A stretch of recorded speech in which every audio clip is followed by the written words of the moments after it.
Friend, जैसे कि हम जानते हैं कि हमें किसी भी लैंग्वेज को बोलने के लिए हमें जो है वोकेबलरी आना चाहिए, हमारी वोकेबलरी पर अच्छी कमांड होनी चाहिए। तो लास्ट वीडियो में मैंने आपको 3 वर्ड्स बताए थे with their meaning and examples and similar words. जो ये 3 वर्ड्स थे, एट्रीब्यूट, लायबिलिटी, इंटेग्रिटी। मुझे उम्मीद है कि आपने वो वीडियो देख ली होगी। अगर नहीं देखी है तो डिस्क्रिप्शन में उसकी लिंक है, आप उस वीडियो को जाकर भी देख सकते हैं। इस वीडियो में फिर से आपके साथ 3 वर्ड शेयर करूंगा, क्योंकि मैं चाहता हूं कि आप जो है मेरे साथ साथ अपनी वोकेबलरी इंप्रूव कर लें। तो चलते हैं फिर, बिना देरी की वीडियो को स्टार्ट करते हैं। तो आज का जो हमारा पहला वर्ड है वो है ऑप्टिमिस्ट। ऑप्टिमिस्ट, इसका जो मतलब होता है वो होता है आशावादी या उम्मीद रखने वाला। जो पॉजिटिव लोग होते हैं, हर चीज में पॉजिटिव सोचते हैं, वो जो होते हैं ऑप्टिमिस्ट भी कहलाए जाते हैं। अब हम बात करते हैं इसके सिमिलर वर्ड्स की, जो हैं आप सिमिलर वर्ड्स मतलब सिनोनिम्स। अगर आपको ऑप्टिमिस्ट याद नहीं आता है तो आप होपर, आइडियलिस्ट या ड्रीमर, तीनों में से किसी का भी यूज कर सकते हैं अगर आपको ऑप्टिमिस्ट नहीं याद आता है तब। ठीक है, अगर आप जानते हैं कि ऑप्टिमिस्ट, पॉजिटिव पर्सन को ऑप्टिमिस्ट कहते हैं, तो आप ऑप्टिमिस्ट का ही यूज करें। अब हम बात करते हैं एग्जाम्पल्स की, ताकि हमें अच्छे से समझ में आ जाए कि ऑप्टिमिस्ट का यूज किस तरह से एग्जाम्पल्स में या किसी से बात करते हुए किया जाता है। तो इसका जो पहला एग्जाम्पल है वो है, वह स्वर्ण पदक जीतने की अपनी संभावनाओं को लेकर आशान्वित है। She is an optimist about her chances of winning a gold medal. मतलब एक लड़की है, अब देखो मैं आपको बताता हूं, आशान्वित मतलब उम्मीद है उसे, ऑप्टिमिस्ट का यूज किया गया है। संभावनाओं के लिए चांसेस का यूज किया गया है। विनिंग, जीतने के लिए यूज किया गया है। गोल्ड मेडल, स्वर्ण पदक। तो वह स्वर्ण पदक जीतने की अपनी संभावनाओं को लेकर आशान्वित है। She is an optimist about her chances of winning a gold medal. तो मुझे उम्मीद है कि ये पूरा का पूरा सेंटेंस आपको अच्छे से समझ में आ गया होगा। अब हम बात करते हैं इसके दूसरे एग्जाम्पल की, जो है सैम आशावादी था और हमेशा हर स्थिति में सर्वश्रेष्ठ देखता था। Sam was an optimist and always saw the best in every situation. तो सैम जो था आशावादी था, आशावादी के Sam was an optimist and और के लिए यूज हुआ है हमेशा, always हमेशा के लिए always, saw the best सर्वश्रेष्ठ देखता था, saw the best in every situation हर स्थिति में। तो मुझे उम्मीद है कि ये वाला भी आपको समझ में आ गया होगा। और आप जो है ये ऑप्टिमिस्ट बताया मैंने, इससे अब जो है मैं दूसरा वर्ड बताऊंगा, तो आप ऑप्टिमिस्ट के साथ साथ और भी वर्ड सीख रहे होंगे। जैसे मैंने बताया chances, winning a gold medal या so the best in every situation. So इस तरह से आप जो है अपनी जर्नी को स्टार्ट कर सकते हैं, आप किसी से बात कर सकते हैं। ठीक है, अगर आपको वोकेबलरी सच में इंप्रूव करनी है तो आप मेरे चैनल को सब्सक्राइब कर सकते हैं, क्योंकि मैं रोजाना एक वीडियो डालता हूं जिसमें 3 वर्ड्स बताता हूं with meaning, examples and similar words, जिससे कि आप अपनी वोकेबलरी को इंप्रूव कर पाएंगे। और मैं भी इसी तरह वोकेबलरी को इंप्रूव कर रहा हूं। तो चलते हैं फिर अपने दूसरे वर्ड को देखते हैं। तो आज का जो हमारा दूसरा वर्ड है वो है पेसिमिस्ट। पेसिमिस्ट, इसका जो मतलब होता है वो होता है निराशावादी। आपने देखा पहला वर्ड ऑप्टिमिस्ट, तो ये उसी का जो है अपोजिट है पेसिमिस्ट।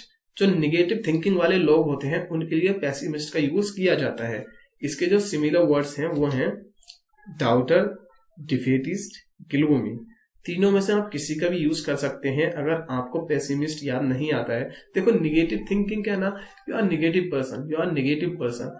तो आप ये जो है थोड़ा सा ओल्ड फैशन है, मतलब सभी लोग यूज कर सकते हैं, करते हैं, सॉरी। आप जो है ऐसे ही बोल सकते हैं कि you are pessimist, you are pessimist. इससे थोड़ा आपकी मतलब सामने वाले को लगा कि हाँ ये बंदा थोड़ी इंग्लिश जानता है। और अगर आप नेगेटिव पर्सन यूज करेंगे या पॉजिटिव पर्सन यूज करेंगे तो वो भी सही है, गलत कुछ नहीं है। बट इस तरह की वोकेबलरी को आप जब बोलते हैं किसी के सामने, आपको कोई एग्जाम क्लियर करना होता है, तब आप इस तरह के वर्ड्स को देखते हैं। ठीक है, फिर मुझे उम्मीद है कि ये वर्ड आपको भी समझ में आ रहा होगा। अब बात करते हैं इसके एग्जाम्पल्स की, ताकि आपको और भी बेहतर समझ में आ जाए। तो इसका जो पहला एग्जाम्पल है वो है, वह एक प्राकृतिक निराशावादी है, वह आमतौर पर सबसे खराब की उम्मीद करता है। He is a natural pessimist, he usually aspects the worst. अब वह एक प्राकृतिक निराशावादी है, नेचुरल पेसिमिस्ट, मतलब नेचुरली वो जो है एक पेसिमिस्ट है। वह आमतौर पर ही यूजुअली, तो आमतौर के लिए यूजुअली का यूज होता है। एस्पेक्ट्स उम्मीद जो होती है, उम्मीद करना, उसे एस्पेक्ट्स बोलते हैं। एक्सपेक्ट्स द वर्स्ट, खराब जो होता है उसे वर्स्ट बोलते हैं। तो वह हमेशा खराब की उम्मीद करता है। मुझे उम्मीद है कि आप इस वर्ड के साथ साथ और भी वर्ड्स सीख गए होंगे, जैसे यूजुअली, एस्पेक्ट्स और वर्स्ट का यूज भी किया गया है इस सेंटेंस में। अब हम बात करते हैं अपने दूसरे सेंटेंस की, जो है क्या आप निराशावादी हैं? नहीं, मैं नहीं हूं, मैं एक आशावादी हूं।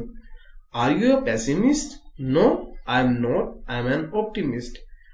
तो आपने देखा कि यहाँ पर पेसिमिस्ट का भी यूज कर लिया और ऑप्टिमिस्ट का भी, तो दोनों वर्ड यहाँ पर यूज किए गए हैं। Are you a pessimist? क्या आप निराशावादी हैं? नहीं। आई एम नॉट, नहीं मैं तो नहीं हूं। I am an optimist, I am an optimist, मैं जो है पॉजिटिव पर्सन हूं यार, मैं निगेटिव नहीं हूं। तो मुझे उम्मीद है कि ये वर्ड भी आपके समझ में आ गया होगा। हम चलते हैं अपने तीसरे वर्ड की तरफ, जो है अचीवमेंट। अचीवमेंट भी बहुत बार सुना होगा और ये बहुत ही अच्छा वर्ड है, काफी लोग यूज करते हैं और बहुत ही यूज किया जाता है। ये हर जगह पर आप इसे देख सकते हैं। इसके जो हिंदी मीनिंग होता है वो होता है उपलब्धि। किसी उपलब्धि को हासिल करना ही अचीवमेंट कहलाया जाता है। अब इसके सिमिलर वर्ड्स देखते हैं। जो इसके सिमिलर वर्ड्स होते हैं वो होते हैं फुलफिलमेंट, अकम्प्लिशमेंट। तो अगर आपको अचीवमेंट का यूज नहीं आ रहा है, आप नहीं जानते कि ये अचीवमेंट, मतलब भूल गए उस टाइम पर जब आप इससे बात करें, तो आप अकम्प्लिशमेंट का यूज कर सकते हैं, फुलफिलमेंट का यूज कर सकते हैं। या आप किसी एग्जाम में हैं, आप जो है एग्जाम दे रहे हैं, आपने देखा कि भाई अचीवमेंट का जो है सिनोनिम्स बताइए, सिमिलर वर्ड बताइए, तो आप अकम्प्लिशमेंट वहां पर लिखा होगा, टिक कर देना, सही होगा या फुलफिलमेंट। तो इस तरह से आप 3 वर्ड्स, एक वर्ड्स के 2 और 3 वर्ड्स और भी सीख रहे हैं साथ में। अब हम बात करते हैं इसके एग्जाम्पल्स की। जो पहला एग्जाम्पल है वो है सभी महान उपलब्धियों के लिए समय की आवश्यकता होती है। All great achievements require time. सभी महान उपलब्धियां, ऑल ग्रेट अचीवमेंट्स के लिए समय की आवश्यकता होती है। रिक्वायर, आवश्यकता, require time. All great achievements require time. सभी महान उपलब्धियों के लिए समय की आवश्यकता होती है। मुझे उम्मीद है कि सेंटेंस बहुत अच्छे से समझ में आ गया होगा। अब देखते हैं अपना दूसरा सेंटेंस, जो है आसिफ हमेशा अपनी उपलब्धियों के बारे में शेखी बघारता रहता है। शेखी बघारता मतलब आम लैंग्वेज में जो है इसे विलेज में या जो मेरे यहाँ कहते हैं वो कहते हैं शेखी मारना। शेखी मारना भी कहते हैं। तो इसे जो इंग्लिश में बनाएंगे वो बनाएंगे Asif is always boasting about his achievements.